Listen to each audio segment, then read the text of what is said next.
Many outdoor images have a lot of contrast between the open sky and shade areas. Let's use a combination of both the luminosity contrast mask and the shadow highlight adjustment to correct this image. I'm going to start by dragging the background into the new layer icon at the bottom of the layers palette to create a second layer. This way we can compare the before and after. With that highlighted, I'm going to go ahead and do the keyboard shortcut Command Option tilde. That's Control Alt tilde on the PC.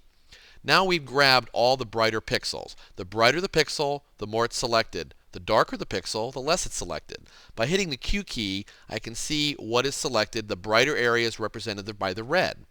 Command I, Control I on the PC will invert this mask, so now we can see that we've grabbed all the shadow areas.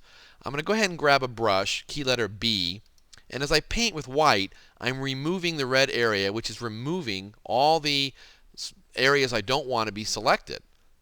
Basically, all the brighter areas I'm taking off.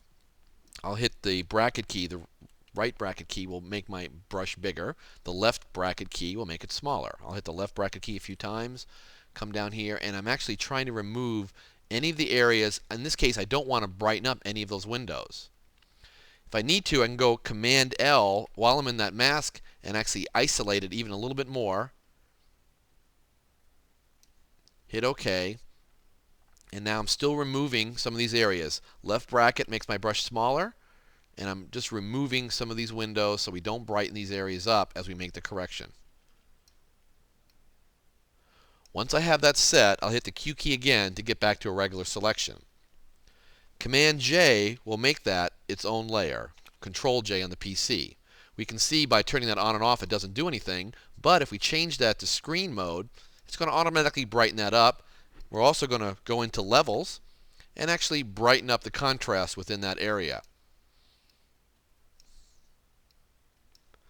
Hit OK. If there's some areas that look like I haven't quite gotten it right, I'm going to go ahead and add a layer mask by clicking the new layer mask icon. And I can go in here and paint with black on any of the areas that I don't like the correction on. So I'll just go ahead and just brush it just a little bit around the edges of the trees.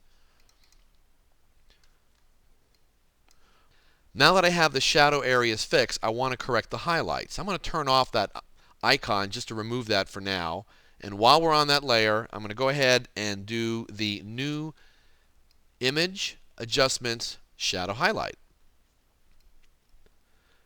I'll go ahead and just start darkening the highlights by moving the slider up. And this is applying a highlight darkening curve to the image.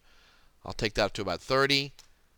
Keep the color correction up pretty high, and the midtone contrast, I can see how that's opening up the midtones. I want to keep them pretty dark. I'll hit OK. When I turn back on the shadow correction, we have quite a lot of information that's been opened up. While holding my Option key, we can see quite a difference between the original image here, very, very dark in the shadows, a little too bright in the highlights, and a corrected image. Using these techniques in combination with each other gives us quite a lot of control on the contrast of an image.